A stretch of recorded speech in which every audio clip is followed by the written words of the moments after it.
Buenas a todos y bienvenidos a este nuevo vídeo de contabilidad personal en el que vamos a finalizar la serie de masas patrimoniales, por lo que, como ya sabrás y habrás visto en vídeos anteriores, este vídeo va a tratar sobre el patrimonio neto.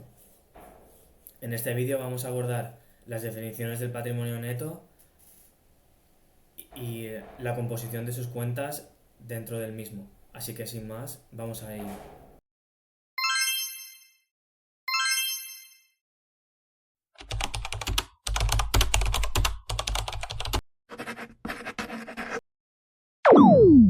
Bien, pues ya estamos en la presentación y vamos a empezar a definir lo que es el patrimonio neto.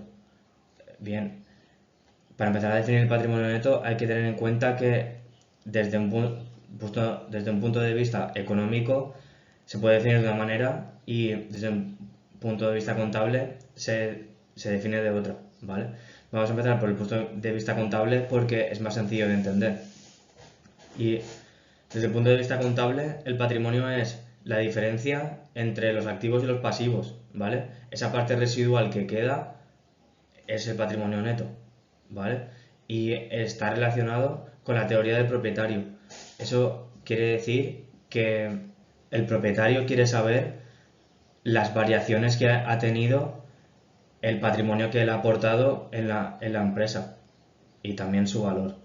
También hay que tener en cuenta que tanto los bienes y derechos como las obligaciones forman parte de toda la entidad, por lo que el propietario del capital, ¿vale? Del patrimonio neto, es propietario tanto de los activos como de las obligaciones o deudas que nacen de su actividad. Y por la otra parte, en el lado del concepto económico, el patrimonio neto se define como ese conjunto de bienes y derechos frente a los recursos que financian esos bienes y derechos con los que mantenemos la actividad. Dicho de otra manera, es los bienes y derechos frente a las fuentes de financiación o recursos de los que hemos tenido que tomar para realizar nuestra actividad. Y esta definición está relacionada con la teoría de la entidad. Y esta quiere decir que la empresa, el patrimonio de la empresa es independiente al de sus propietarios, por lo que estos aportan unos fondos o recursos para adquirir bienes y derechos. Y los recursos pueden ser propios o de financiación ajena. La diferencia está en que si es un recurso propio, por la teoría de la entidad, esos recursos que has aportado, que ya pueden ser bienes y derechos o fondos en plan de liquidez, no son reintegrables en el momento en el que los has usado para adquirir bienes y derechos. En cambio, la financiación ajena, esos recursos de los que has tomado parte para adquirir bienes y derechos y tomar tu actividad, sí que son reintegrables. Por último, antes de empezar a desglosar con los grupos, subgrupos y cuentas que forman el patrimonio neto, mencionar que la teoría de la entidad separa el patrimonio neto en dos bloques que son los que hemos mencionado antes de los recursos propios y la financiación ajena. Por lo que una parte de esa financiación ajena que se obtiene como recurso inicial para iniciar la actividad serán las deudas y obligaciones, y los recursos propios que hemos aportado para iniciar la actividad sería lo que conforma el patrimonio neto. Y esa definición es la que encaja en que, como veremos al final del vídeo, la naturaleza de las cuentas sea la misma que la de los pasivos, ¿vale? Una vez dicho esto, arrancamos con ya el desglose de los grupos cuentas y subcuentas, y mencionar que el patrimonio neto es muy corto en relación o en función de cómo eran los grupos, subgrupos y cuentas del activo y el pasivo, ¿vale? Porque aquí como vemos en la diapositiva de lo que es el patrimonio neto en balance, que es esto que vemos aquí, solo tiene tres grandes grupos. Uno es los fondos propios, que como vemos aquí, tiene su grupo 10 de cuentas, que es el capital, y aquí son del grupo 1 porque lo primero que haces para constituir la empresa es meter el capital, porque si no metes el capital no constituyes la empresa. Por eso son cuentas del grupo 1, de que el inicio lo primero que haces es abrir cuentas del grupo 1, ¿vale? Y están formadas por el capital social, que ahí entrarían cuando fundas una SA en la que son acciones, y el fondo social serían las participaciones cuando es una SL. Luego tenemos capital, que serían los recursos aportados, y luego tenemos cuentas, que son cuentas puente de situaciones en la apertura de o constitución de una sociedad, como serían acciones o participaciones propias en situaciones especiales, acciones o participaciones propias para reducción de capital, ¿vale? En la 104, socios por aportaciones no dinerarias pendientes, serían aquella parte del capital que aún no está desembolsada del todo. Y el 103 es la parte de dinero que las participaciones que no están desembolsadas del todo. Bien, siguiendo con la composición del patrimonio neto, obtenemos que dentro de los fondos propios tenemos el subgrupo 11, en el que están las reservas y otros instrumentos de patrimonio.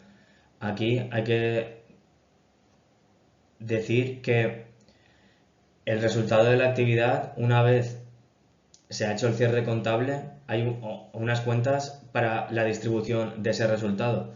Pues son cuentas del grupo 1 también, que van dentro de los fondos propios, pero están desenglosadas en el subgrupo 11, reservas, y la mayoría son, o las que más se usan son reserva legal, reserva estatuaria, reservas voluntarias, y ya el resto son para cosas específicas o puntuales.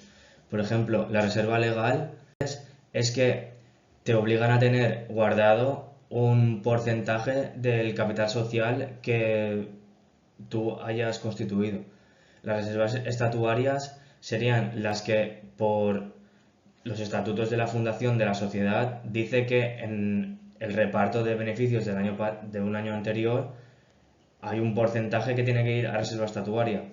Y la reserva voluntaria es la que no destinas ni a reserva legal ni a reserva voluntaria, ni a reserva estatuaria, perdón, va a reserva voluntaria. La puedes destinar ahí o no, porque luego si repartes dividendos, en vez de ir a reserva voluntaria, puedes repartir dividendo. Luego tenemos como cuenta especial aquí las aportaciones de socios o propietarios, que es una cuenta puente para de aquí meterlo en el capital. En realidad la de reservas voluntarias, porque cuando se hacen ajustes de un año a otro, como el cierre contable ya está realizado, tú no puedes abrir un año anterior en un curso, sino que lo que haces es tocar la cuenta de reservas voluntarias, porque es esa parte de dinero que es del año anterior y que está pendiente de aplicación en realidad. Entonces por eso se toca esa cuenta.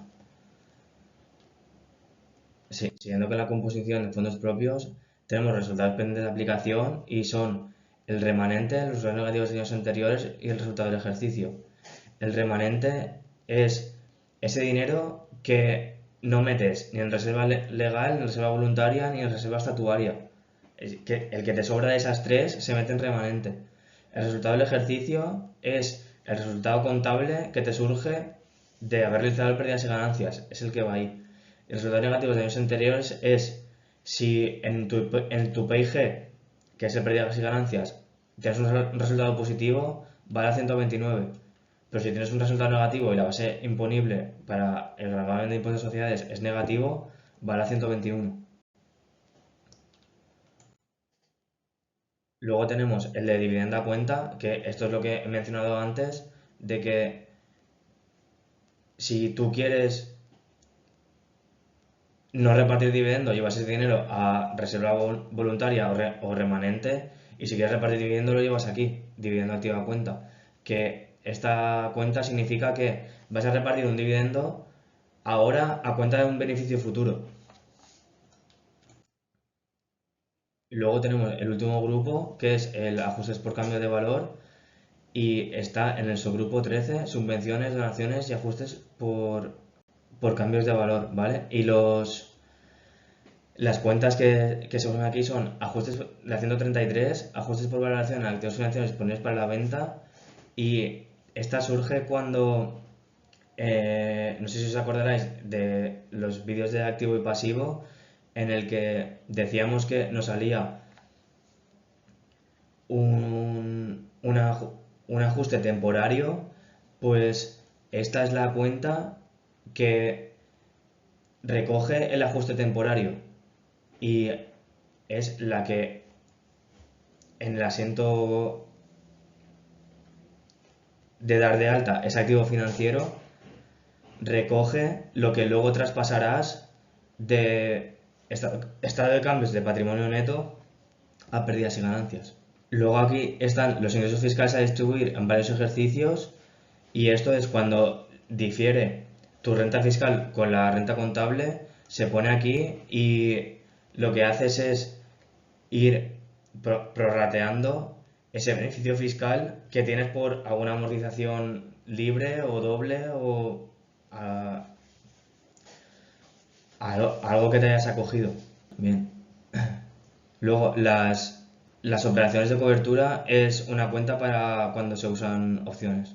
Y por último, ya acabando los grupos del patrimonio neto, tenemos las subvenciones, donaciones y legados recibidos, en el que están también dentro de su grupo 13, y son las 130 subvenciones oficiales de capital, y también están las cuentas 132, otras subvenciones, donaciones y legados.